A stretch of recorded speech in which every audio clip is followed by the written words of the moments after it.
These are the top 5 stories that drove conversation today. While we are still mourning the spate of killings in Bew, which has left over 80 people dead, it has been reported that the killing spree has extended to Taraba. There are reports that at least 55 people have been killed in Lao local government area of Taraba. Herdsmen are killing people in Lao, my state, the nation quoted the governor of the state, Darius Ishaku, as saying on the telephone. Meanwhile, the Inspector General of Police, Ibrahim Idris, on Wednesday apologized to people of Bew over his statement that the Fulani herdsmen attacks on people of the state were communal clashes.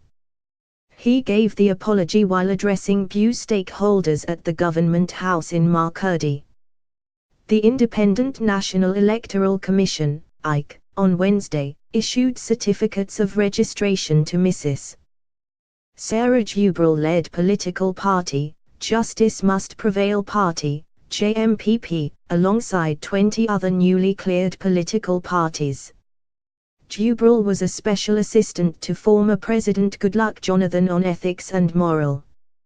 Consequently, the number of existing political parties has risen from 46 to 68, with the likelihood of more parties getting the nod before the 2019 general elections. Nigerian migrants recently repatriated from Libya on Wednesday protested against the N1000 transport fare allegedly given to them by the Edo government. Over 900 returnees have been received by the state government at a temporary shelter in Benin since January 8, 2018. Ahmed raised the concern at a media briefing after a facility tour of Dukpa Prison Farm Center in Gwagwalada, FCT, on Wednesday. The Kaduna government and the State Police Command have warned the Nigeria Labour Congress, NLC, not to carry out its intended protest over the sacking of workers in the state tomorrow. The NLC had on Tuesday reiterated its notice to the government that it would be leading a protest to defend the rights of workers sacked by the government starting from today. Top 5 stories from around the world. 2 protesters have died in rioting over the latest in a series of child murders in the Pakistani city of Kashgar. The body of 7-year-old Zainab was found in a rubbish dump on Tuesday, several days after she went missing. She had been raped and strangled. Angry demonstrators say the authorities are doing little to stem the spate of abductions, sexual assaults and killings. The White House have described as outrageous the order by a federal judge in California ordering the Trump administration to maintain the DACA program on a nationwide basis.